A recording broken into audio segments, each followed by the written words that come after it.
Hello everyone, this book review is on Naomi Alderman's The Power, a book I was incredibly excited to read. This is a piece of speculative fiction that considers the consequences of women acquiring the ability to kill just from the touch of their hand. In this book, Naomi imagines a future not that far away, maybe next week, maybe next year, where women and girls uncover a latent ability within them to generate an electric charge so powerful they can kill men just through the tips of their fingers. Imagine the repercussions of that development, and that is exactly what Naomi does.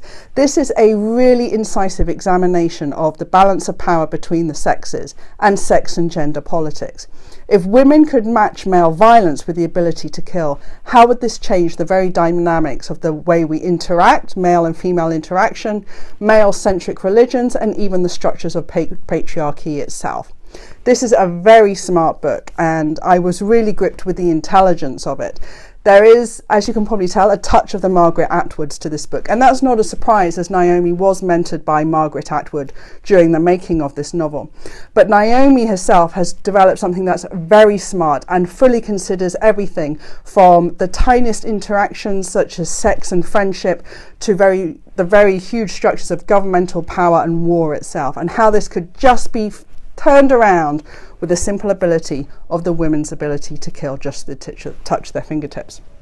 My main gripe with this book is that the characters are not fully fleshed out. In it we follow 4 characters, 3 women and 1 man, as they progress, I think it's over a period of about 10 years, as they bear witness to all these unfolding events that come about from the consequence of this uncover of this ability of women to generate an electric charge. They're not really complex or multi-dimensional. They are vehicles very much for the story. I'm quite forgiving of that because there was so much in this book to love, but there is a period during the middle of the novel where you are looking to care for the characters, and some of them seem to blur into each other and you're not quite sure where you are. There's quite a lot of jumping around. But if you can forgive that and let go of that, there is so much in this book that rewards. I found this not just a really interesting examination on gender politics, but even of power itself. Can power ever be benevolent? Will it always be cruel? And if women, after centuries of being oppressed, finally have the power to become oppressors, will they use that power benevolently?